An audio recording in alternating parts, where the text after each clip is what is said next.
This Week in Microbiology is brought to you by microbe.tv and is supported by the American Society for Microbiology. To learn more about microbes, visit microbe.tv and asm.org.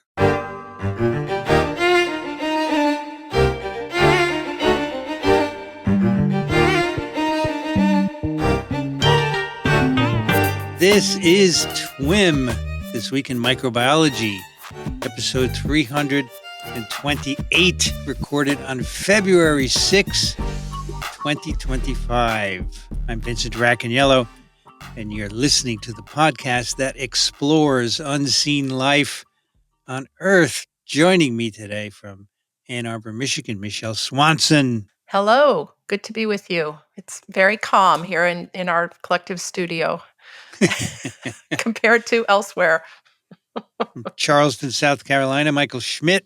Well, hello, everyone. And the day we're recording this, February 6th, I'd like to remind our listeners that today, February 6th, is National Black HIV/AIDS Awareness Day, a day that is to serve to remind us all and highlight the progress of HIV testing, prevention, and treatment efforts, and consider our ongoing challenges in preventing HIV transmission among Black or African American people. And it just doesn't fall to the Black and African American folks. It also falls to everyone because HIV is an infectious disease that pays no attention to race, color, or creed. It's also Black History Month. Yeah, we've made great strides in some international organizations, nonprofits that have worked across Africa. We have a lot to be proud of. Let's hope those are sustained. Yes. Also joining us from St. Louis, Missouri, Petra Levin. It's nice to be here to talk about microbes. And, microbes, yes. Yes, and I will reinforce what Michael said, that microbes don't care who you are. They just care that you have the right receptors. That's it. That's right. You have the right receptor. That's right. That's what we're going to talk about. First here today, I'm doing a snippet, and here's the amazing thing. There's no virus involved. I'm so proud of you, Vincent. Stepping out of my comfort zone. This is a paper in Nature Microbiology. Shigella infection is facilitated by interaction of human enteric alpha-defensin 5 with colonic epithelial receptor P2Y11. So this comes back from the days when we worked on poliovirus receptor. I used to get invited to adhesion meetings, and I would go to meetings with Philippe Sansonetti, one of the senior authors, and they talk about adhesion. So this kind of rings a bell from the old days. We have two first authors, Dan Xu and Men Giao Guo, and a couple of senior authors, Nathalie Salvonet, Wu Yan Lu, and Philippe Sansonetti, and Kai Ye. And these come from Shanjiangtong University, Fudan University, the Chinese Academy of Sciences, and the Institut Pasteur. So what is human enteric alpha-defensin 5? Well, it's a defensive peptide produced in the small intestine by cells called Paneth cells. So it's a defensive peptide. That's why defensin is in the name. But interestingly, it promotes infection with pathogens like Shigella, which we'll talk about today, and HIV. So what's going on? That's what this paper is about. Now, one of the subjects of this paper I just mentioned yesterday in class, filopodia. Ooh. Filopodia are very cool extensions of the plasma membrane. They look like a surfboard, okay? Because some viruses attached to them, they have actin microfilaments in them, and these are how some viruses get into cells. But these are also commonly used by other pathogens to get into cells. And Shigella is an example. It is captured by filopodia-like structures, and that's the main way it gets into cells because it doesn't have any adhesins of its own or invasins of its own. And they don't normally ingest large microbes or small viruses. Yeah. But this is inefficient because spontaneous filopodia are rare. They don't come up in huge numbers. But what they show here is this molecule HD5, human defensin alpha-5. It induces lots of filopodia in human epithelial cells. And then, boom, Shigella grabs onto those. So here we have a defensive peptide, which is opening the door for Shigella. So this paper explores the mechanism. It's pretty neat. Sneaky. So it goes back to what Petra said in the beginning. They don't care about anything. They just want a receptor, folks. What's the goal of a microbe, Michael? to eat? Two Take Get more. microbes. in. Make 2 microbes. Exactly. And then 4. And then 8. At least 2. Wasn't At that- least 2. Wasn't that Stanley Falco who said that? Yeah. Yep. It's actually no. I think it's Jacob. Oh, Yeah. it's Jacob. It was Oh. French. It's the dream of every Yeah, microbe. maybe. Yes, Every the maybe. bacteria, and it's not microbe. It's bacteria. It's like, and I can look up the French, and I'm terrible at it. But it's basically the dream of every bacteria is to become 2 bacteria. Become And 2 in French, bacteria. it's much prettier. Very good. Anyway, so they start by looking at cells, HeLa cells, actually, in culture. They add Shigella to these cells in the presence of HD5, and this causes the cells to undergo, well, they make filopodia, make lots of filopodia, and this is what the Shigella is sticking to. But it turns out that HD5 alone makes filopodia without Shigella, although if you add just Shigella and no HD5, you don't get similar filopodia induction. So HD5 and Shigella have to collaborate here. And just so you get an idea, they did some dynamic analysis. These filopodia reached a maximum length of 8 to 12 microns. In 10 minutes, they retract, and then more come up. Just keeps going up and down, up and down. So this capture of Shigella by these filopodia is called HD5-induced filopodio extensions, or HIFE. Okay, we're going to encounter that acronym, and I will forget it because I can't remember acronyms. HIFE. So they look at dynamic capturing of Shigella.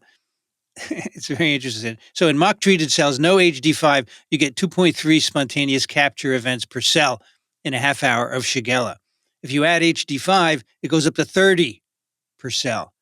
Big deal, right? That really goes up. And this, listen to this. This is very cool. There are 2 mechanisms. There's one mechanism where the Shigella attaches to the filopodium, and then the whole filopodia retracts into the cell, pulling Shigella with it. Or the other one where the Shigella slides down the filopodium to the cell, which I call surfing when it's viruses. It's surfing. Hence the surfboard analogy. Yeah, that's the surfboard analogy. There you go. Okay, so that's what's happening here. They then do an experiment where they centrifuge Shigella onto cells, and this is really poor attachment and really poor invasion. If they coat the Shigella with HD5, then the adhesiveness goes up. But the key is to coat the cells with HD5, and there you get incredible increase in uptake because the coating of HD5 is inducing the filopodia, right? And that's what the Shigella are attaching to. So very cool. What we don't ever learn is what is inducing in us the HD5 in the first place. I guess it's a defensive peptide meant to be Yeah, defensive. but what do all those filopodia do for our innate immune system? That's kind of the question, isn't it? Yes. So the HD5 is supposed to be a defensive peptide, but it ends up pulling in the Shigella. So that's a question you can ask your colleagues on immune, Vincent. What do filopodia do for the innate immune system? Yeah, I can ask them that. Yeah.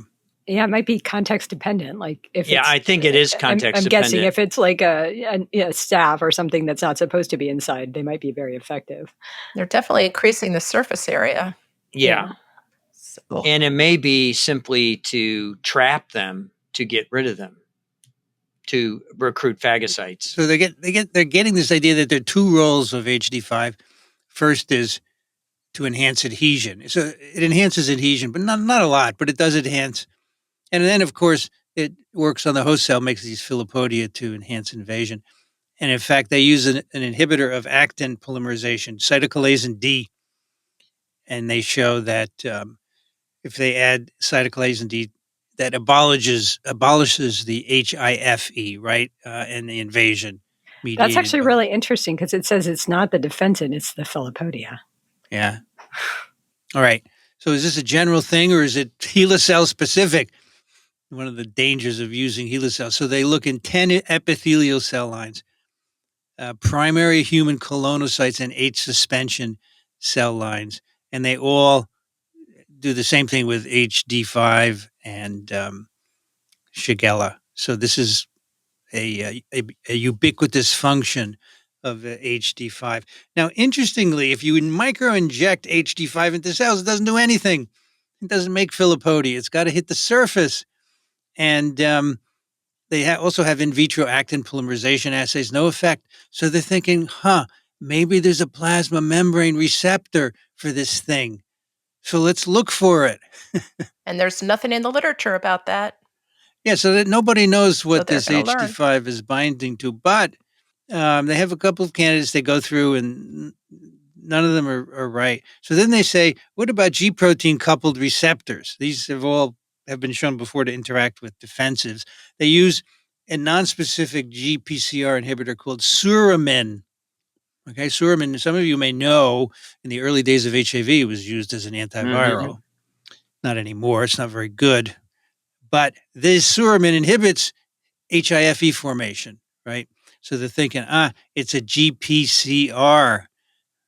And so they do some experiments that validate that there's going to be a GPCR. And then they do this cool experiment, which I really like. So they search the database for genes encoding GPCRs. There are 1,415 such genes.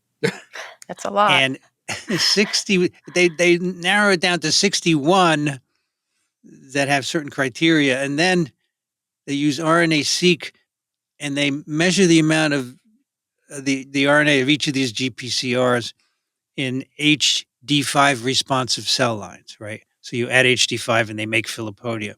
So they're figuring, the receptor's got to be there. Only of 61 GPCRs, only one was consistently expressed in every cell line that was responsive to HD5. Can you imagine getting that data? That was a good day in the lab. Yeah, That's called clean. I mean, that's called clean. When do you get one? It's never just one. Anyway, this gene is called P2Y11. Gosh, it's so unremarkable a name, but they're thinking this is a GPCR that's interacting with HD5. And in fact, they do some direct interaction pull downs and they show they interact. So HD5 is binding to P2. I'm going to call it P2 because P2Y11. It's simpler. They have some drugs. They have some agonists of P2Y11. And one of them really works to block HIFE. Remember, HIFE is the HD5 mediated uptake of Shigella, sorry. And one of the drugs works by blocking the receptor pocket on P2Y11. They knock out the P2Y11 gene by CRISPR-Cas9, and of course, this decreases uptake of salmonella. So this looks like it's it. It's the receptor for HD5. They go ahead and they look at what amino acid residues of HD5 are important, and they find a few. And basically, what they find is that for HD5 to interact with P2Y and then induce this HIFE, the uptake, it has to dimerize. There's certain cationic residues that are important, and it has to be hydrophobic. A dimer is particularly important. So do you think they're thinking about developing a competitive inhibitor to P2Y11? So you would, if you are trying, if you know you've been exposed to Shigella, you take a handful of this competitive inhibitor to saturate the P2Y11, and whatever Shigella is doing to our innate immune system to make HD5, you're overwhelmed the receptors with the inhibitor, and HD5 can't make the surfboard, and thus you don't get the effects of Shigella. Yeah, for sure. Now remember, this interaction is brand new. Nobody knew about this before. Yes. So this inhibitor that they have, NF157, nobody's ever tested it. Yes. But stay tuned. We're going to do a hamster experiment. Yeah. Okay. Well, you see, I didn't see the paper because It's okay. It's our okay. dear library eliminated that subscription to Nature Micro.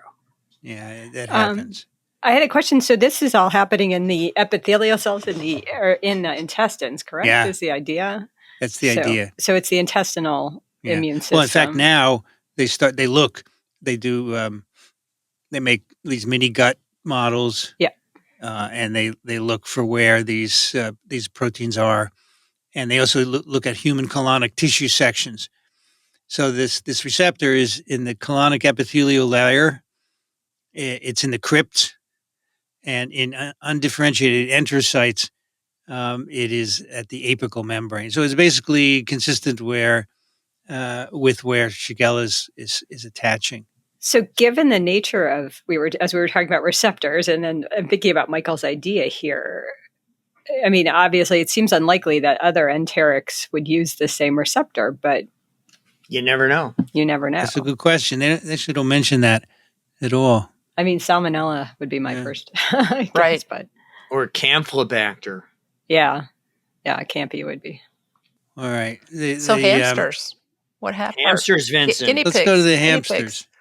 Let's go to the guinea pigs. So they wanted to know in vivo. They do a bunch of additional cell culture experiments to validate that the P211 is the receptor and HD5 is binding to it and pulling in Shigella. But now they do an animal experiment, in vivo, guinea pigs, where they basically they cause keratoconjunctivitis. So they're inoculating the eye with the Shigella, and so they put it on the corneal epithelia. Is this a standard Shigella model, I assume? I assume so. I doubt that guinea pigs come across Shigella on their eyes. It's just a model. They call it the Sereni test on guinea pigs. So if you give HD5 along with the inoculum, when you put it on the eye, it potentiates keratoconjunctivitis, makes it worse. And then, Michael, if you add this inhibitor, NF157, it ameliorates infection at all time points. So there you go. You could get another animal result and then do a clinical trial. Right. And that's probably why they went to the trouble of doing all the site-directed mutagenesis based on their inferred structural studies. And then also they worked up a lot of kind of high throughput assays to study this ligand receptor interaction. So that would be really useful for kind of high throughput drug screens. Yeah, so they say this can be a novel intervention for pathogens that exploit HD5-induced filopodial extension. So maybe there are others. Yeah. Would be interesting. I'm sure they're looking at it right now. Yeah, salmonella also causes a splash in the enterocytes to be internalized. So that would be a good one. So it's a cool story. It was something brand new. This defensin HD5 induces these filopodia by binding to this receptor P2Y11, and that gets Shigella into cells either by surfing or by pulling it in, roping it in. So I thought that was pretty interesting. So you got to relive your days of going to adhesion meetings. It was very interesting. This was the early 90s, and I got to meet a lot of people who were studying adhesion. I met Sansonetti. Cellular microbiology, it was the term that was coined around that time. Yes, it was very, very hot. I met lots of people like that. And, I'm thinking about virus receptors, and they're thinking about adhesions. So I think it was a good mix for me to go to these meetings. Also, the paper includes a lot of really beautiful microscopy. Everything's quantified, really carefully controlled. It's a very comprehensive piece of work. My hat's off to the team that put this together. Okay, now it's Petra's turn. Okay. Something totally different. Yes, totally different. And actually not in a pathogen, but it relates to pathogenesis in the sense that this paper will be looking at why certain antibiotics actually kill cells. And so, which is actually a big question in the field. We understand what they do at the biochemical level, at the molecular level, but we still often don't understand why they kill cells. And I'll get into that. So this is a paper from Cell Reports, and it's technically published in the future on February 25th, 2025. So it's hot off the press, and it's entitled "A Mutation in RNA Polymerase Imparts Resistance to Beta-lactams by Preventing Dysregulation of Amino Acid and Nucleotide Metabolism." And the authors are Yesha Patel and John Hellman from Cornell University. And I think this paper needs a little tiny bit of background. First of all, it talks about beta-lactam antibiotics, which are ones that I think many of us are familiar with, in that even if we've never worked with them, we've been given them, prescribed them. Cephalexin is a pretty common one. If any undergraduates who've done experiments with bacteria, E. coli in lab, they've probably used ampicillin. This is a really big class of very important drugs. Penicillin, one of the first antibiotics discovered famously by Alexander Fleming. Yeah, and could I just shout out that I loved that the opening paragraph is the history of how the penicillins were discovered from a fungus. Right. The opening paragraph of this paper, which is actually pretty technical, does start with that. And I think this goes to why this particular class of drugs is sort of fascinating. And also, it's one of the, if you ask anybody for an antibiotic, just a random person on the street kind of interview, they will probably come up with penicillin if they come up with anything. And so it's really important. And it really started the sort of antibiotic age, not the discovery of it, because then it took another 10 years for Florian Chain to actually really take something that had been discovered, like, oh, it kills things, and then put to the side by Fleming. But then Florian Chain really developed it as an antibiotic for use in humans, really with the pressure of World War II and for combat-related deaths. And it was a miracle drug for that, and also treating gonorrhea. But that is not our story for today. No. So beta-lactams target a very specific step in cell wall synthesis. They target transpeptidation. So the bacterial cell wall is made of two major molecules, and really putting it together from the subunits, which are two sugars, N-acetylglucosamine and N-acetylmuramic acid, with a little tiny short peptide hanging off of them. That's the subunit. Requires two major reactions. One is transglycosylation, which links the sugars together into glycan strands. And then those little peptides get linked together by enzymes called transpeptidases. And those are basically the two major reactions. And then everything else is sort of modifications on top of that. So those are the two major reactions to make cell wall across the bacteria. And beta-lactam antibiotics are actually substrate mimics. They look like the peptides a little bit that are being linked by the transpeptidases, and they bind to the active site of the transpeptidases, and they acylate it. They make a chemical change that can't be modified, and they kill the activity. So the enzyme's kind of like a mouse, and it's looking for peptides, but sometimes it finds a beta-lactam, and that kills its activity, and then it can't work anymore. One of the big questions with beta-lactams, and actually other antibiotics in other classes, is they target biosynthetic processes. So beta-lactams target this cell wall building. Other ones target protein synthesis. Other ones, which I'll mention in a minute, target transcription. Some target translation. There really is some mystery here, though, because some antibiotics stop the process and stop the bacteria from growing, but don't kill the cell. And those are typically called bacteriostatic. So they work in that they keep the bacteria from growing and they give your immune system a chance, but the cells aren't killed. And you can imagine if you stop protein synthesis, the cell just kind of sits there waiting. So chloramphenicol and E. coli, if you treat E. coli with chloramphenicol, the cells are fine. They sit around for a long time, but they don't die. But if you treat cells with beta-lactam antibiotics, and this has been confusing forever, they should inhibit building new cell wall, and that should stop cell growth. But in fact, the cells die, and they don't always die in a way that makes sense. Sometimes they lyse, sometimes they just die. And it's been really unclear what it is about antibiotics, the ones that kill cells, why they do it. And there's a lot of literature out there kind of talking about the different ways this happens.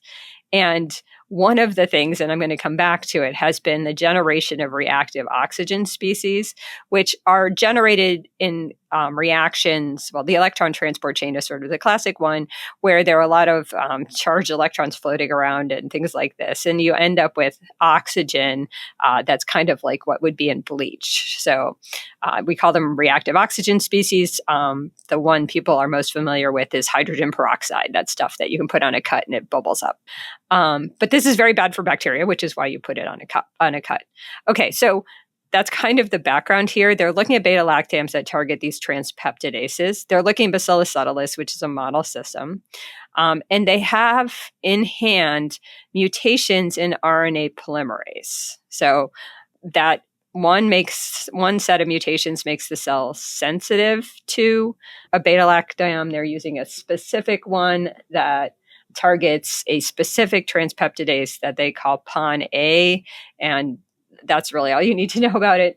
But it is basically a model antibiotic. It's called cefuroximine, which I'm just going to refer to as Cef. That's good. So what's interesting about this is that these mutations are in RNA polymerase. So anybody... And you may want to point out that RNA polymerase is not a single protein. It's comprised of four proteins. Right. So our RNA polymerase it's four major proteins, two little guys called alpha, and then two bigger guys called beta and beta prime. And then that actually, RNA polymerase, in order to recognize a promoter, has a different subunit called sigma that actually recognizes promoters so it can turn on and off genes. These mutations, and I'm not going to get too far into the mutations, but they're actually in the beta subunits. Beta, and one is this one that gives resistance is in beta prime. And some listeners may be a little puzzled here because we're talking about the cell wall is the target of the antibiotic, and you get resistance mutations in transcription. So these are really confusing because in the past, and people who know something about rifampicin, which inhibits transcription, it binds. So mutations that provide resistance to rifampicin are in RNA polymerase, and that makes perfect sense because that's the drug target. So the question here is, how can you have mutations in RNA polymerase that confer resistance to something that targets not transcription but cell wall synthesis? And so that's really the question. And they have these two mutants in hand, these sort of one that makes things more sensitive, one that makes things more resistant. And importantly, these mutations don't just kind of slow growth down, because sometimes if cells are inhibited generally for biosynthesis, they're more resistant. But that is not the case with these two mutations, which makes them even more interesting and more mysterious. And they also eliminated a trivial explanation, because I told you that this drug Cef targets the specific transpeptidase called PON-A. Actually, PON-A itself is not essential, which why would it matter to inhibit the activity of a non-essential protein? But anyways, if you knock out PON-A in Bacillus, the cells become somewhat more resistant, say 10-fold more resistant to Cef than wild type. But that mutation, if they combine it with a resistant mutation in RNA polymerase, they actually are synthetic. You get like 10x plus 20x, so now you're at 30x. So that says that however these mutations are working, it's not simply by inhibiting synthesis of this transpeptidase. So those are really the first example where they take on a potential explanation, do the rigorous experiments, and the answer is nope. That's not it. It's not. It's and not then they move on to the next systematic, and they show us all their data. Right. They show all the data. And so this is a really nice paper because they sort of generate data. They do RNA-seq. So they look at differences in what is being transcribed, because again, this is RNA polymerase. It does all the transcription for the cell. How do these mutations influence transcription? And how is that change in transcription then impacting resistance? So first they have to kind of see what's happening. And they get what they call volcano plots, where you see things that are up, things that are down relative to wild type in the sensitive and resistant mutants. And then they compare them. And if I could interject, these volcano plots, they're looking at 5 different mutants, looking at the changes in gene expression. They've got more than 4,000 genes that are changing. And the first author, Yasha Patel, describes, this was really challenging. I got this massive data set. And where do I start to narrow it down? And Michelle is talking about figure 2, since this is an open access paper. And the supplementary figure 2 has got the volcano plots. Yeah. So figure 2 and supplementary figure 2 are where you can find this data. And I think these are really important experiments, but when you get this kind of data, it's very overwhelming. In an because unbiased manner. You just ask in the an cell. unbiased manner. You're literally looking for needle in a haystack. Yeah, you're so this looking is for not for the faint of heart. differences. And you're going to see differences in lots of things because these are mutations in RNA polymerase. But not only do you have to find the differences, which in a way is the easy part, you have to figure out which differences matter. And they decide that the most interesting ones that they see when they compare the sensitive mutant to wild type to the resistant mutant are mutations in enzymes required for biosynthesis of branched chain amino acids, methionine, and also pyrimidines. So UTP, CTP, so these sort of nucleotides. And I think that was also really interesting. So now we've gone from an enzyme, a drug that really has very high specificity. That drug just really interacts with this one transpeptidase, but you're getting resistance when you change expression of genes that make branched chain amino acids, methionine, and pyrimidines. So in the mutant that's resistant, there is lower expression of the genes for these biosynthetic pathways. And in the sensitive one, they're higher, and wild type sort of intermediate. So and this you should describe this as a real breakthrough. When she saw this pattern, stepped back and looked at the function rather than the name of the individual genes. And yes, now exactly. has a focus. Right. Yeah. So now they're going to focus on these 3 pathways, which again, don't off the top of my head. I mean, you wouldn't be like, oh, well, obviously branched chain amino acids and transpeptidation, there's no real obvious connection there, or pyrimidines or methionine. So it's looking like these 3 biosynthetic pathways. And then so it's something about synthesis. Oh, and importantly, I think this experiment is really important. One of their controls. Okay, so the question is it the products that are somehow important, right? In the mutant that's resistant, and I'm going to try sort of focus on that one. In the mutant that's resistant, these pathways do not increase expression when you add Ceph. So when you add the beta-lactam, these pathways basically don't change from when you don't have the beta-lactam. Whereas in wild type or the sensitive, they go up in level. So the question is it the presence of the product, or is it the pathways themselves that are making the cells unhappy in the presence of the beta-lactam? So they add the amino acids, the branched chain amino acids, to the medium to see, because if it's the product, then you would expect adding the product would restore sensitivity to the resistant mutant, and it doesn't. So it's something about the synthesis of these guys, of these amino acids, that's making the cell sensitive. So again, it's not the amino acids themselves that are making the cell sensitive. It's the actual biosynthetic pathway to make them that's somehow sensitizing cells. So Petra, I don't remember if Subtilis can take in preformed amino acids and not degrade them. Pseudomonas, when you feed it preformed amino acids, it degrades it to the basic building blocks and rebuilds everything from scratch. So an auxotroph in Pseudomonas is really a challenge.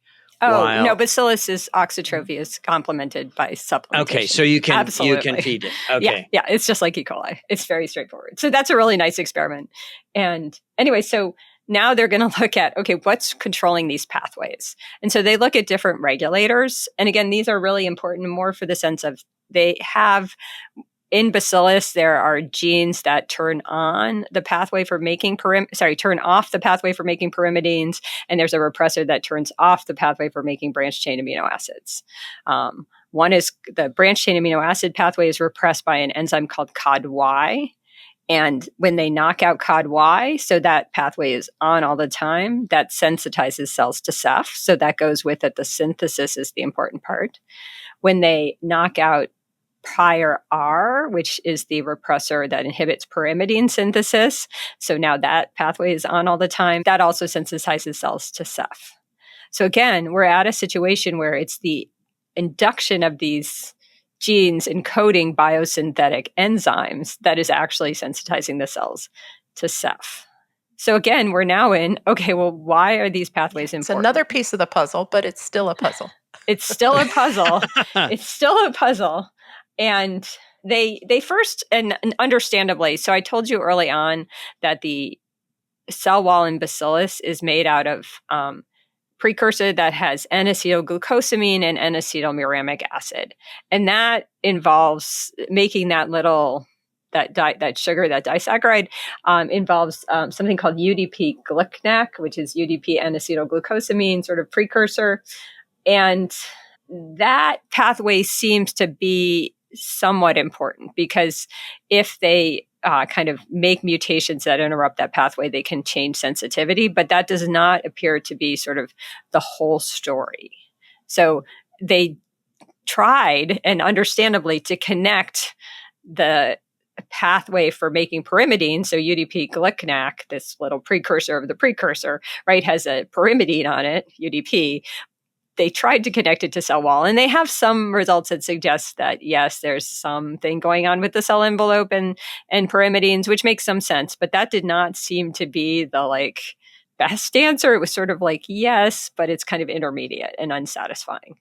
So you can look at this yes. as you have two distinct Lego blocks, and this UDP glucnac is effectively a decoration on top of one of the Lego blocks that facilitate the addition of the two Lego blocks to the Lego building that is the cell wall. And they went down the garden path of trying to see that decoration on the Lego blocks, whether or not it was involved. And now you're going to take us to the next bit. Right. So this was a good guess, just given the pyrimidine synthesis pathway, but it's not the nail in the coffin.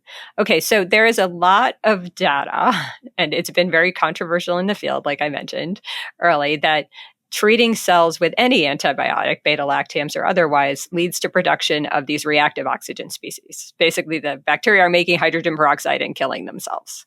So that was the next thing that they looked at, and this is in figure 7.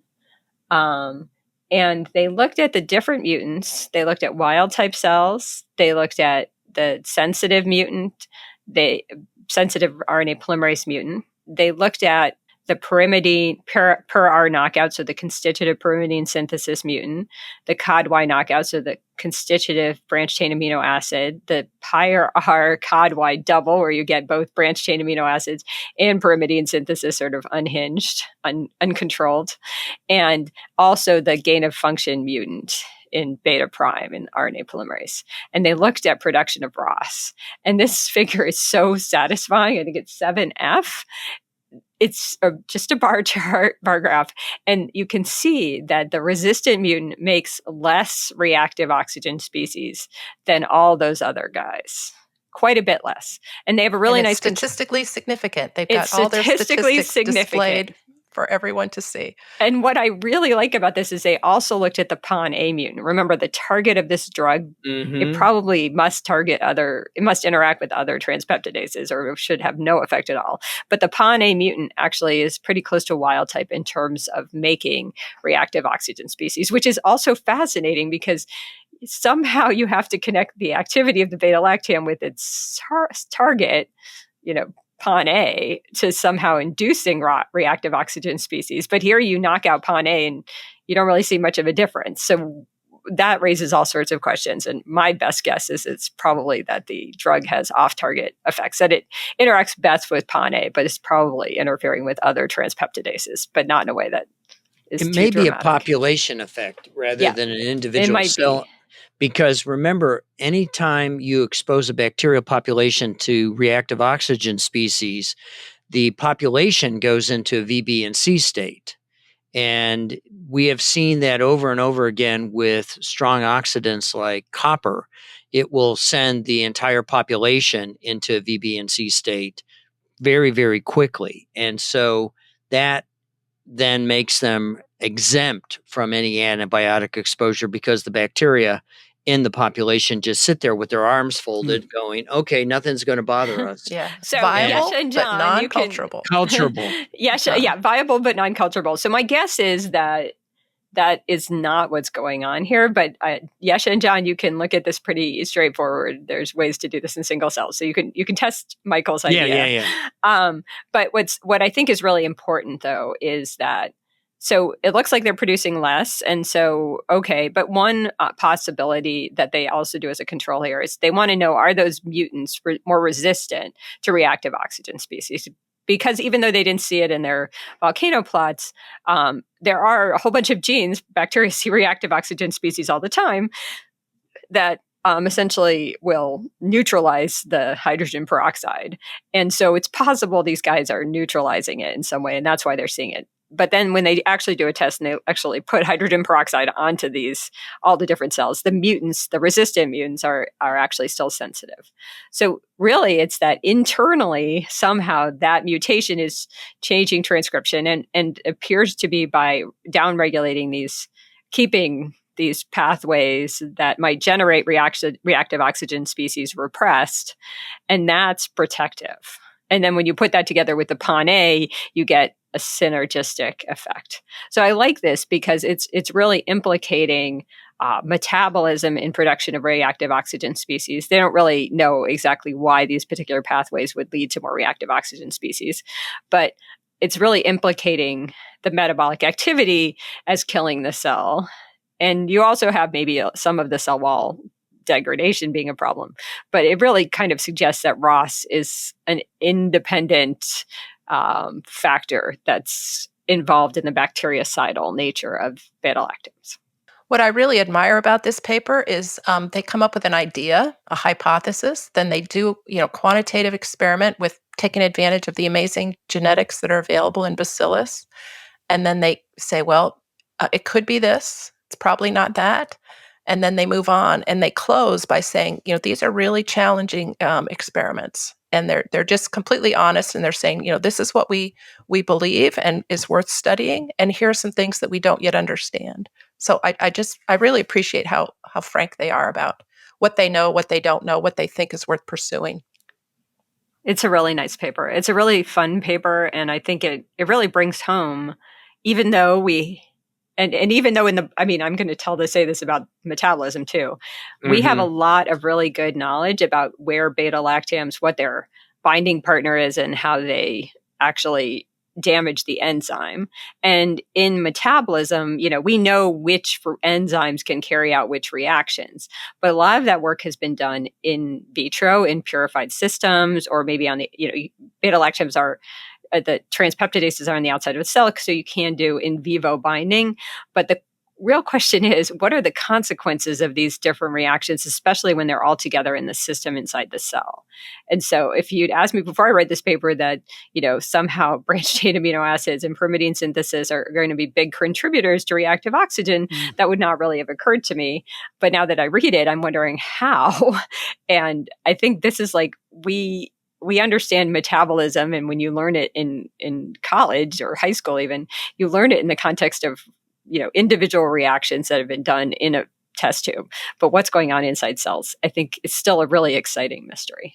And one thing that I really appreciate about this paper is cheat and read the limitations of this study. That first. Is a wonderful section. Yes. First, read that, because it really sets the stage, and you can really then appreciate how the authors work through this issue. And they've identified their challenges as they began to think about things, and they highlight what's actually going on. So I really found the limitations section, which is towards the end of the paper. Is that a section that's in cell? I actually have not read very many cell reports. Is that a standard section, or is that something we should all be adding to our papers? That's something that's quite common in clinical papers. And in reality, this is a really clinical paper, albeit studying the effects on bacteria rather than people. And because when we do clinical trials in humans or even animals, we're always looking at the systemic effect, and you look at what's actually going on. And they were looking at systemic changes and trying to decipher a very complicated story. And as Michelle said, they really lay it out beautifully for the reader to pick up on. Take you through all the thinking. And they, again, the lead author here is Yisha Patel. She's a research associate in John Hellman's lab at Cornell.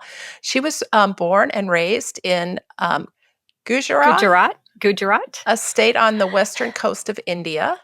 And after completing her undergraduate studies, she then earned her PhD in Mumbai at the Indian Institute of Technology, and then joined John Hellman's lab at Cornell. She's currently a research associate doing these amazing studies on understanding the mechanisms of antibiotic resistance and interactions with metabolism. She says the work is rewarding, but it has been challenging. And we described a number of challenges they faced. But she said that in spite of the ups and downs and the setbacks, which are just typical in science, the key is never lose hope. Keep trying, stay passionate about finding the answers. And also recognize that not all the results can be achieved alone. So don't hesitate to ask for help from lab members, colleagues. It can save time and prevent unnecessary frustration. And interestingly, in her free time, she loves to read murder mysteries, which is what this whole paper was. A murder mystery, how to kill a bacterium. Yeah. Poor bacillus, poor little bacillus. Yeah. Thank you, Petra. Thank you, Michelle. Yes. All right, that is TWiM 328 show notes, microbe.tv/TWiM. If you enjoy these programs, science programs, we'd love your support, microbe.tv/contribute. If you have any questions or comments, send them to twim@microbe.tv. Michelle Swanson is at the University of Michigan. Thank you, Michelle. Thank you. I enjoyed it. Michael Schmidt's at the Medical University of South Carolina. Thank you, Mike. Thanks, everyone. Petra Levin's at Washington University. Thank you, Petra. Thank you, everybody. I'm Vincent Racaniello. You can find me at microbe.tv. I'd like to thank American Society for Microbiology for their support of TWiM and Ronald Jenkins for the music. This episode of TWiM was edited by Ray Ortega. Thanks for listening, everyone. See you next time on This Week in Microbiology.